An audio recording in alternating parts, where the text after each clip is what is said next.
fast on this side. I think I'm Big Meech. What up, what up? Welcome back to the channel. I'm J, and we are locked in. This is the recap for episode 6 of BMF. And what we seen this week was the spillage and the overflow of all of the action that we seen in episode 5. I mean, bodies on top of bodies on top of bodies. R.I.P. to Little Milton, Little Kev, Diesel, Amberson. A lot of people were lost, but that's the world that we live in. Now, before we jump into this and we break this down, if you like BMF content, breakdowns, theories, and predictions, live after show discussions, then hit your subscribe button and turn on your notification bell so you get something every time I upload. Make sure you hit that like button. I'm on that road to 50,000 subscribers, so I appreciate each and every one of you. Now, let's go ahead and jump into this because Meech, he just found out that he needs to get the hell up out of Atlanta and make moves to St. Louis because the block is hot for him. So this is the recap for episode 6 of BMF. We start the episode off with 3 different funerals: Little Milton, Kevin, and Diesel. Now, all of these are in different places except for Kevin and Diesel. They're on the same grounds. Now, Meech ends up showing up to the Techwood for Little Milton because he's trying to squash the beef between him, BMF, and Techwood. Now, he's going and he's talking to Clyde, which is Remy's right-hand man, and he's like, listen, let's stop this senseless violence because these kids don't need to die, and let's get this money together. While up in Detroit, they're burying little Kevin, and Detective Bryant sees that Terry is over there, and he pushes him into the grave, and he's like, my son Kevin is only dead because of you guys, and I don't want to share the same burial grounds with you thugs and criminals. So right now, none of these funerals have went as planned, and no one is getting the proper respect that is due for their loved ones. After the funeral, Meech shows back up to Duffy's. Now, Duffy is talking to everybody about Rip and how they lost Rip and how they all represented Detroit. And even though they're down here in Atlanta, it's going to be up to them to remember Rip from here on out. Now, everyone, they come together and it's Detroit versus everybody. Now, when Meech gets here, he starts to talk to Duffy and he's like, listen, I got an idea. Remember when he went to the funeral? He's telling Duffy, listen, if I can get in good with Remy's right-hand man, Clyde, then we can plant this seed and we can take Remy and the Techwood crew down from the inside. We go ahead and we give Clyde some bricks, let him put his people on, put some money in his pocket. He'll give us information, and in return, we'll take out Remy, and then the rest of Techwood and BMF can link up. Duffy hears his plan, and Duffy agrees. He's like, Meech, that is a good idea. Once Meech arrives home, we find out that he's going to have a little bit of trouble with a lady by the name of Miss Watson. Now, she's part of the homeowners association, and if you remember, the money that Meech paid for the house was cash, but he used falsified documents of Charles and how much income he made, about $4,800 a week. So she's saying you need to turn that in, and you also need to get your grass cut because around here we have standards. Now, Meech tells her he won the lottery. And for her, she says, well, it shouldn't be hard for you to supply the proper documentation showing that you won the lottery. But what Meech does, he pulls the Uno reverse card on her and says, does your husband know how many men you have coming over while he's at work during the daytime? Well, that catches her off guard and she goes on about her business. But you can tell she's going to be a problem in the future. Another day, another issue in the Flennory home. Well, Charles finally got him some. Lucille gave him some one time and told him to go back to the room. The next morning, they all lovey-dovey in the kitchen. Little Nikki sees it. She's like, y'all getting back together? And of course, Lucille says, nah. After this, the phone rings. Now, we're all wondering who is it? Because little Nikki says, oh, you have the wrong number. It turns out it was Dr. Maurice. And he just needs to get on the phone and be able to hear Lucille's voice. Because them two, yeah, that old candle, well, yeah, they lit it back up again. And now Charles, he's stuck on the outside. Terry goes up to meet with Henry. And the reason he's trying to meet with Henry is because he wants to squash that beef. Now, having a war going on in Detroit is already a bad thing. But when you don't have your brother here to help out and is messing up the bottom line, because we all know you only get in the dope game to make money. You don't get in the dope game to be the biggest dope dealer. You want to make the most money. But when he comes in here, Henry's talking trash, saying, who makes demands when you come into someone else's house and you're outnumbered and you're outgunned? And Terry said, I just want to squash the beef. She says, we can't be friends. We can't gamble together. We'll never be acquaintances. And we'll never, ever be able to sit down at the same table. You want to be king? I want to be the dragon. Basically, we're going to have to go at it from here on out. So your beef is going to be there. A1 beef, that is. Clyde goes over to Remy Ransom's house, and he's trying to say, hey, listen, Meech approached us like a man. Let's squash this beef. Remy has other plans, though. He's trying to protect Techwood, and he already told Clyde at the funeral it is on site whenever they see Meech. So he uncovers a couple of guns, and he tells him, listen, forget what Meech is talking about. Forget all of that nonsense. It's Techwood to the day we die, and I will defend this place with my life. So it's either you with me or you against me. Now, at this point, Clyde isn't trying to lose his life, so of course he's with him because they grew up like brothers. But at this point, Techwood, it might be the end of the road. But one thing about Remy, hey, he's going to crash out about it. After the shootout at Amberson and Jen's spot, Detective Brian shows up to the police station. Now, he doesn't have anywhere to go or anyone to talk to since he's been suspended, except for Jen. Now, he does reveal the information to Jen that, hey, the guy Henry isn't a guy, it's a woman, and I'm trying to do anything I can for Kevin. So she's like, all right, listen, we can try to come up with something. But then their captain comes in and he tells Detective Bryant, listen, all this shenanigans you've been doing and y'all don't know who was shooting at you, you're no longer suspended. You are fired, terminated. And Detective Jen, whose side are you on? The police side or are you on Detective Bryant? So she gives up all the information and says that Bryant has been working with a person named Henry. Once Captain hears all this, he says, thank you for that information, Jen, but give me your badge and your gun. You were now suspended. Terry is tossing and turning in his sleep at night. Woke up in the morning. He thought somebody had killed Marquisha, but he was just dreaming. Now, Marquisha's like, what's wrong, Terry? You've been tripping out.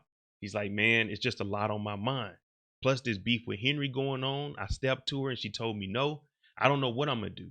Well, Marquisha was messing with Boom, so she knows a lot of people in the streets. And she says that Blaze is actually Henry's father. You should go above Henry and talk to her father and see what he can do. Now, Terry is piecing it together and he remembers that Pat and K9 were always talking about somebody that was well connected. Well, it turned out to be Blaze. So Marquisha, even though she ain't worth a damn, she did have some valuable information to use in the streets that could potentially help Terry. Meech gathered everybody in BMF to come over to his house so they could have a repast. Basically, what he wanted to do is bring everyone together and let them know, we need to start standing on business. We need to start flooding the market. Tina is going to bring in new clients. Duffy, I need you to vet them. I need you to make sure that they down. They ain't going to be telling. They don't have any past on them that we got to question. And we're going to get this money.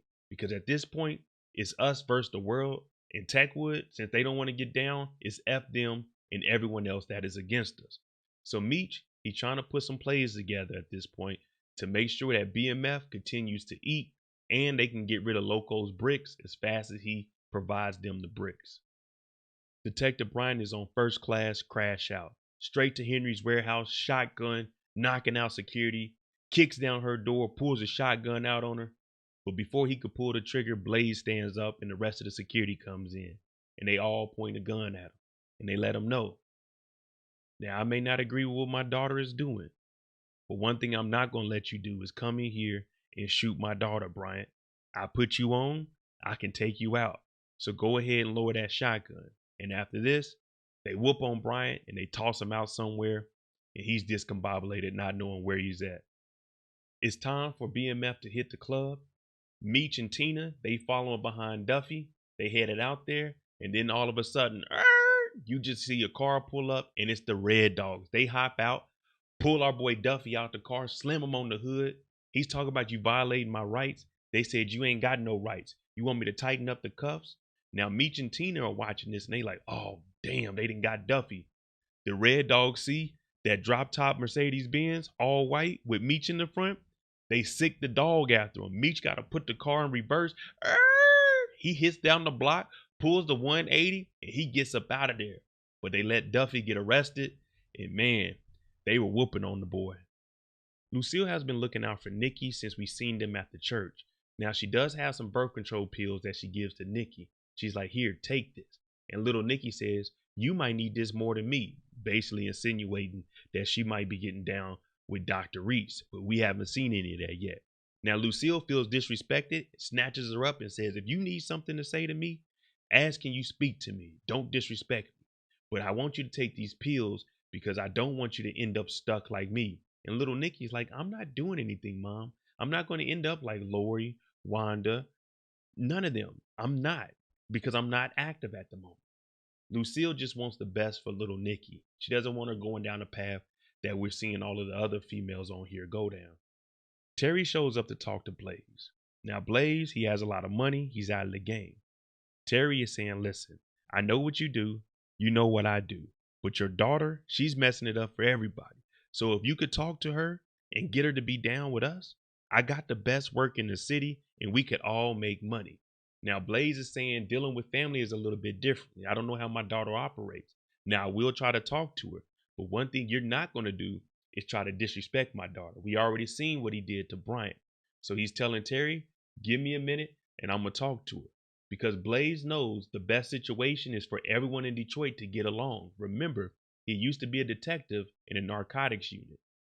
Meech is trying to figure out what happened to the rest of his crew. They ain't showed up. The police ain't released them. So it's like, dog, they ain't playing fair. Now, Angel does mention that Greenie got snatched up too.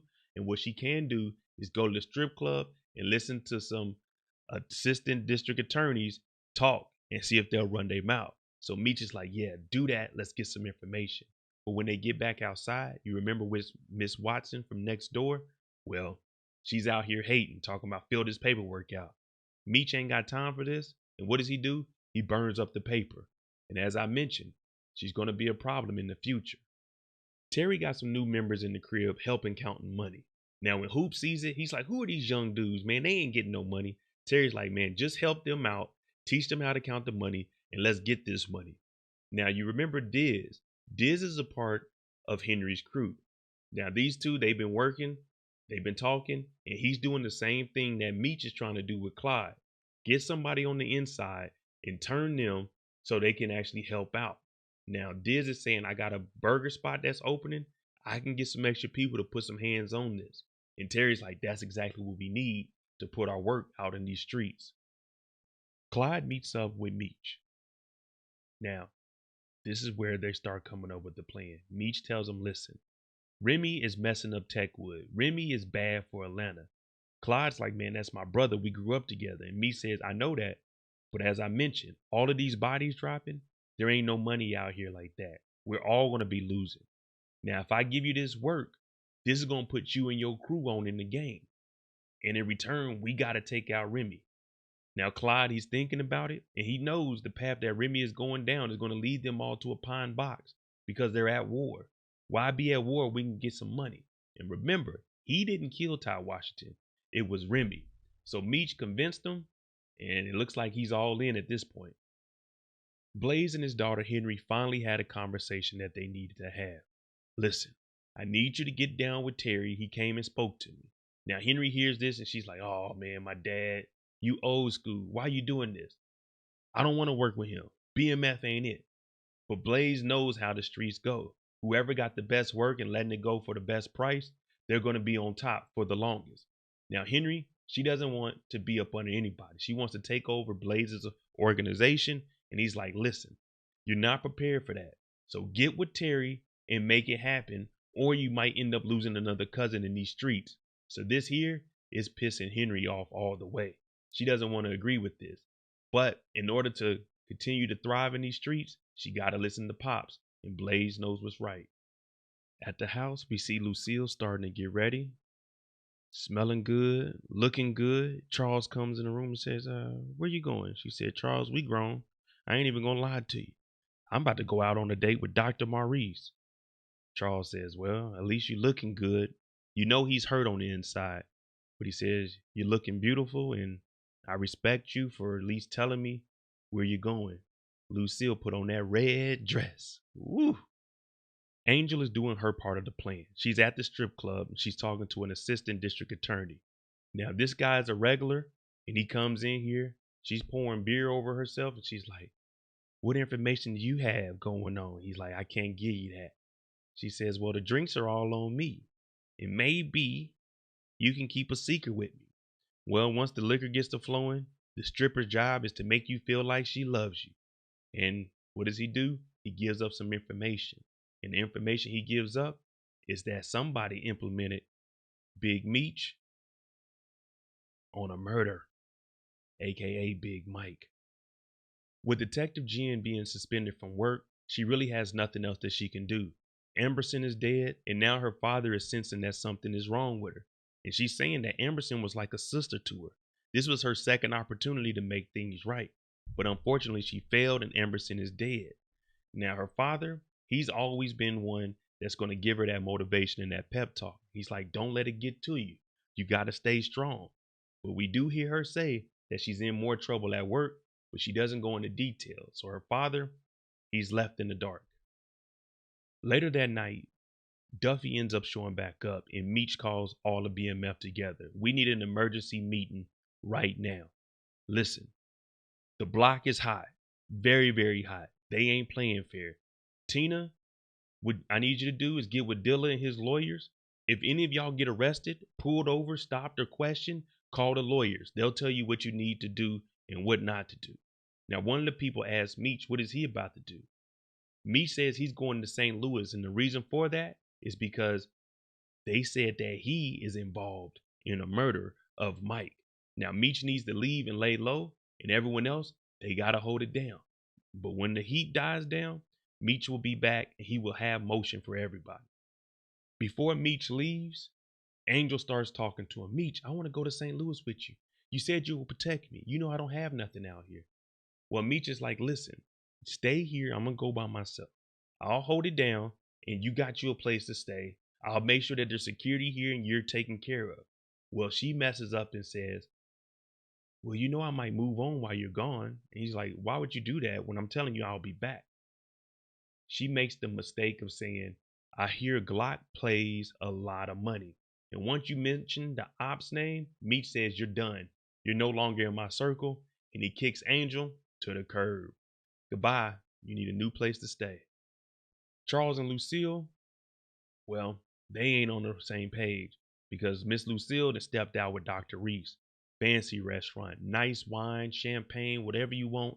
Dr. Reese got it. They got live music and they're just talking about the old times and how it was when they went to prom.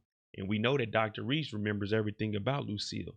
So they get up, they start dancing a little bit, they get a little closer, they kissing. And right when you think things are about to go good for Miss Lucille, he gets a page. He's a doctor, y'all. He's on call. I'm a doctor. I'm on call. And when that page comes, you gotta call. You gotta go answer it. Terry and Marquisha, they're supposed to go out and celebrate, planning a nice trip. But Terry's like, I can't leave right now because Wanda's still pregnant. So he takes her to his diner. And when they get there, Marquisha, we know she's bougie. She looks around like, I thought we were going somewhere cleaner. But she takes his phone and pager and turns both of them off. But there's a phone call to the diner. And the phone call is from little Nikki. She's calling and saying Terry needs to get to the house because Wanda's in labor and Terry has to leave Marquisha. He tells Joe, the chef, hey, make sure that Marquisha gets to the house safely. I gotta go, bruh. I'm about to be a father again. Everyone ends up showing up at the house. Dr. Maurice is here delivering Wanda's baby. We got Lucille here for support. We got little Nikki running to get the warm towels. Charles shows up. He can't do anything because he doesn't know how to do anything but make music. Then Terry shows up after the baby is born. It's a baby girl. And Wanda, she is upset. Get away from me, Terry. I know where you were. And we all know that he was with Marquisha. How did Wanda know that? Well, Joe said Terry is here with Marquisha. I don't know why Joe the chef said that, but Joe said that. So Terry has to leave. And you hear Dr. Reese say, don't worry about it, son. It's going to be all right. Charles looks at Reese and says, he's not your son. Little Nikki sees all of that going on. She's been helping out. She finally seen a baby being delivered. We see her running upstairs. Lucille's like, Nikki, wait. Nikki goes upstairs and those birth control pills that Lucille gave, she went ahead and popped one because she said she didn't want to end up like Wanda, Lori, none of them. So she took one and she laying down and she's crying. But Sometimes that's all it takes is a little bit of scare factor. This could be you. Meech, he finally meets up with Clyde and tells Clyde, listen, I'm about to head out of town. You need to make it happen. Now, Clyde says he got a couple of crews around Atlanta that are willing to participate in this new plan and potentially take out Remy Ransom. But Meech says, all right, well, you take care of that. You need to be a boss because I'm about to leave. Now, he wanted to partner up with Meech and say, Meech, you help me out. But what Meech is doing is establishing his own like mini hubs, my own little generals. Hey, you take care of this area, you take care of this area. And if you can handle all these different crews, then you'll be bossed up just like I am. I supply you, and now you got your own crews. So Clyde's listening to this, and if he wants to be the man, he's going to have to figure it out. The last thing we see is Diz and the rest of BMF hanging out after the basketball game. They said the Pistons were getting beat by like 30, so they left early. Diz is outside smoking a cigarette, and out of nowhere, we hear some boots. And we look over, and it's Henry. Now, Henry is acting different tonight. She's like, what's up, Diz? Okay, what's up, Henry? Well, it turns out Henry has a flamethrower, the same one we seen in the season trailer. She turns the gas on, and well, let me tell you this. The block is hot. She lights Diz up. She watches him fall to the ground, laughs it off, and walks away. All right, there you go. The recap for episode 6 of BMF. Let me know what you think. Is Terry prepared for whatever Henry has out there? We got the flamethrower, her going against Blaze. Let me know what you think about this. And is the move to St. Louis a good move for Meech? Let me know what you think. I'm J. If you like BMF content or I said something to make you go, hit that subscribe button, hit that like button. We're on that road to 50,000 subscribers. If you don't see this at 100 likes, hit that like button. Thanks for watching. I'm out. Jimmy on the beat, boy.